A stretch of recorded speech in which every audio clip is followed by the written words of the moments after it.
What's going on, guys? This is Rob, and we are here with the second son of Asgard storyline, which is basically the aftermath to like the death of Odin. And as always, when it comes to Donny Cates, there's just this massive reveal at the end of all this. But here's one of the really cool things that I like about this. Donny Cates focuses pretty heavily on the legacy of Odin, especially in relation to Thor. And in fact, it's this kind of realization that Thor has about Odin that he had never really considered before. And so the way this opens up is it really kind of brings in the idea that the fall of Odin has officially happened. Now, there is something to understand here. Donny Cates treats this with a kind of finality that we haven't necessarily seen before, because it's not the first time that Odin has died. And probably the most notable time when that happened was during Dan Jurgens' run on Thor back in the 90s, when you basically had the death of Odin during the fight with Surtur. And that was a way to kind of remove Odin from the landscape and then have Thor end up becoming king. We basically got stories where he was just a terrible king. And then ultimately that went into Thor Ragnarok, or Thor Disassembled, right? Like his death and everything that was part of like the lead up to House of M and Civil War and Avengers Disassembled and all that kind of stuff, right? That whole reshuffling of Marvel under Joe Quesada and Brian Michael Bendis. And the reason why I say there's a kind of finality here that you didn't necessarily see before is because,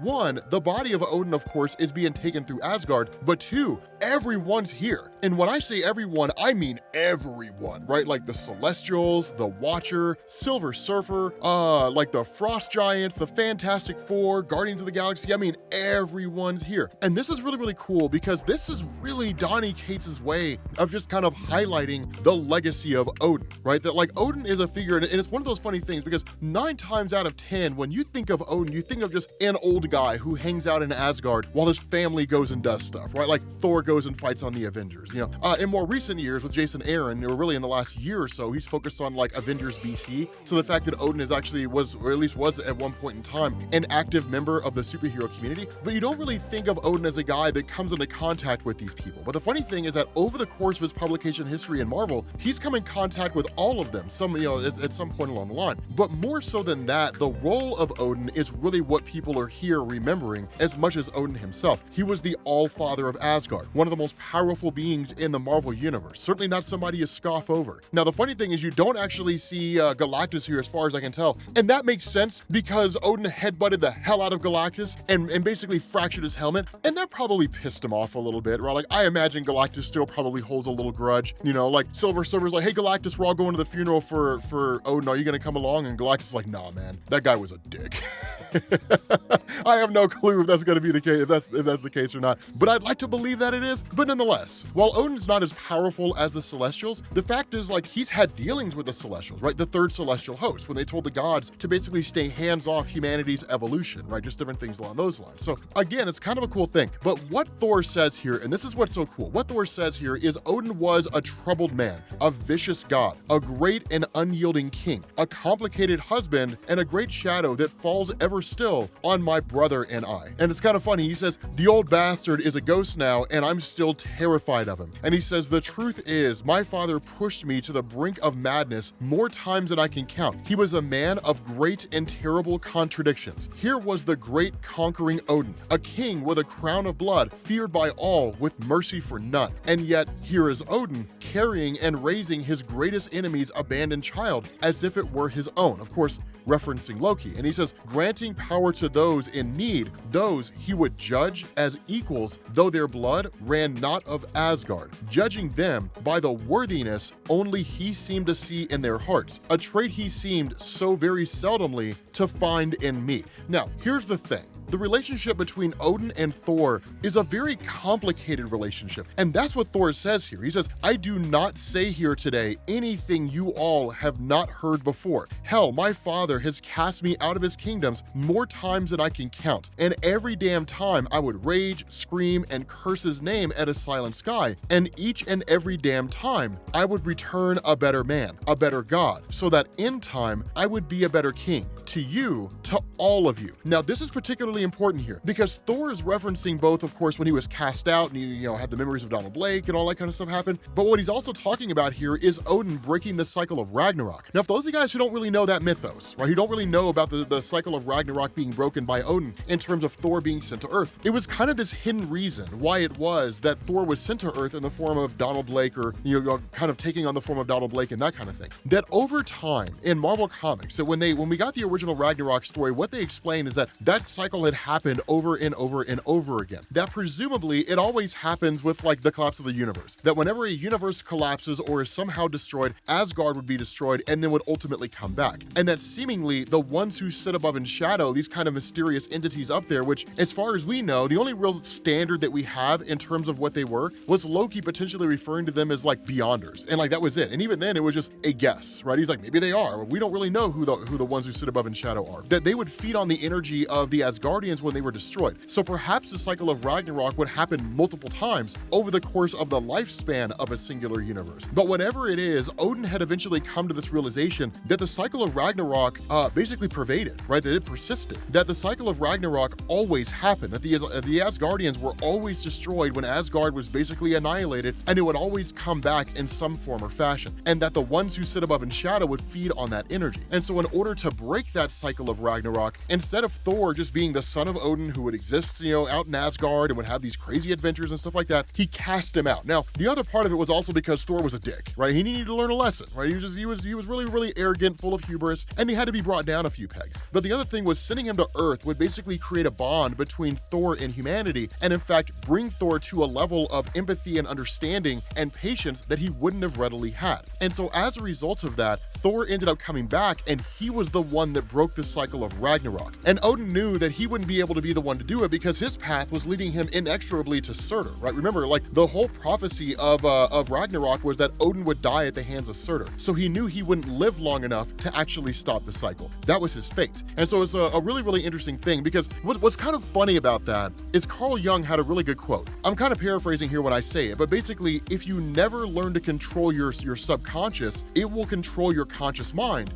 and you will call it fate. And so it was just this really, really interesting thing, right? That like perhaps in that idea and that just hell-bent belief on that prophecy, Odin was actually solidifying his own destiny, right? That it never really existed in any concrete form until he made it true. So in any event, a little kind of explanation there, which I think is pretty important when it comes to the mythos. But what Thor also reveals here, and this is really, really awesome, he reveals something called the Book of Kings. And he says the way he knows all this, that it wasn't just Odin being hard on him for the sake of being hard on him, that it was Odin being hard on him in order to ensure that Thor would become a capable king, is he said, only the king of Asgard may read the hidden pages of the Book of Kings. That enchantment has been the law in the letter since the days of Titans, since the days of Buri, our first king, of Bor, my grandfather, to our father Odin, the second son of Asgard, and now to me. And so this is where you kind of transition into some of those smaller stories.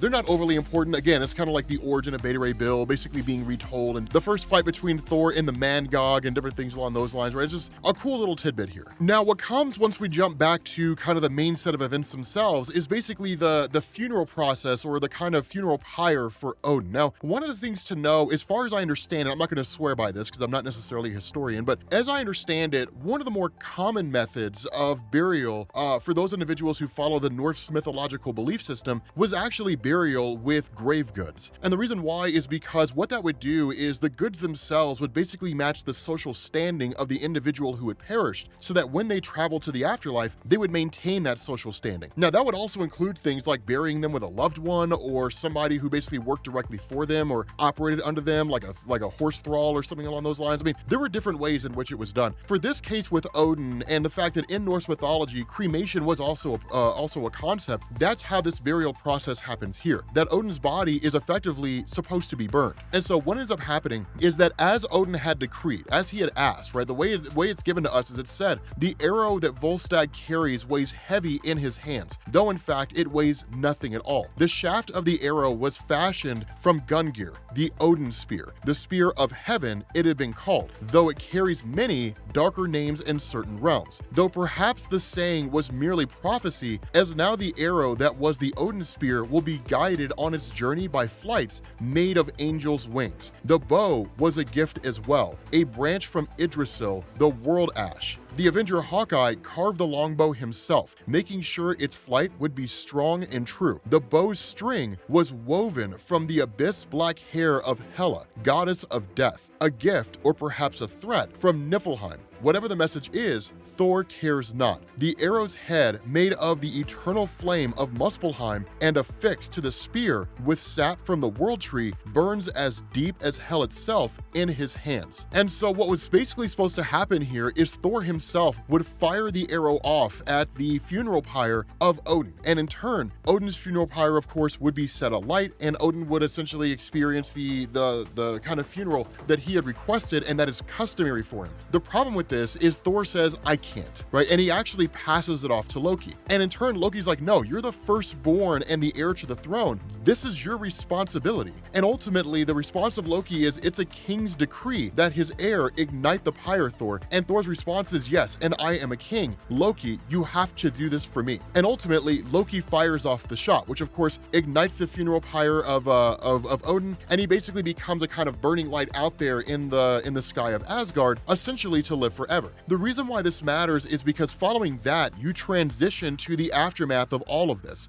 and you basically get the voice of Odin as it communicates with Thor. Now, as a bit of follow-up here for people who are just now joining us, one, I highly suggest that you go watch the last video series that we did. We'll have the playlist down in the description. You'll be able to see the whole thing. But in effect, it basically saw the hammer of Mjolnir being destroyed and then ultimately being reforged. But where the hammer had previously contained what was in effect a cosmic entity, once the cosmic entity was defeated, that Angela, the sister of Thor and one of the angels of heaven, had basically had the hammer rebuilt, but inside the hammer was the spirit of Odin. What we didn't know was why Odin's spirit was inside the hammer itself. And so ultimately, the spirit of Odin literally just kind of communicates with Thor and kind of taunts him in the same way it always had, right? Like, I thought I taught you how to shoot. Having your little brother do the deed? Good God, man. Like, how are you expected to run Asgard if you can't even perform the dying wish of a king? And of course, Thor's like, no, right? He's tired of hearing the voice of his father. And of course, like, the response of Odin is, I'm sorry, I couldn't attend. I couldn't bear to see your mother suffer. And of course, as Thor continues to yell at him, he's like, raise your voice to me one more time and we'll see who wields this hammer. And Thor asks, like, why are you here, right? Like, once he smashes the hammer against Amir, he's like, why are you here? Answer me, like, you've made me carry your weight my entire life, and now I have to carry your weight even after you're dead, right? Like,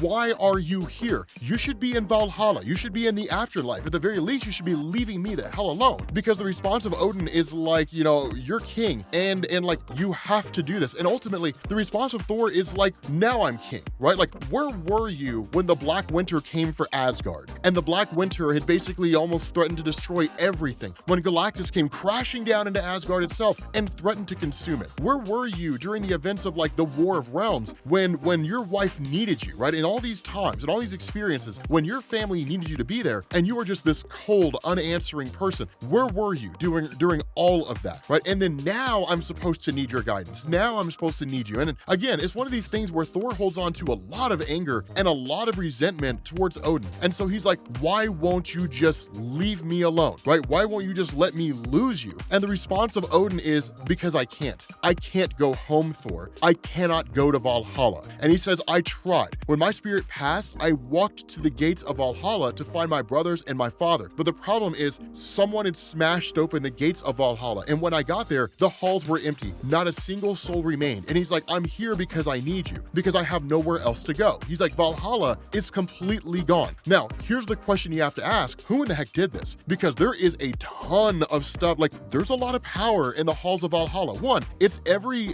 just incredibly honorable warrior that's ever fought, right? Like, the bravest of people in the afterlife exist in Valhalla. Just imagine an army of Thors or an army of Odins. They all exist in Valhalla. Then you have the Valkyrie, right? So it means whoever did this has to be a being of an incredible level of power in order to pull this off. No clue who it could have been, but it's Donny Cates, which has me excited. I just kind of hope it's not the return of Gore. But with that being said, guys, we're going to bring this to an end. Thank you all for watching, and I will catch you all later. Peace.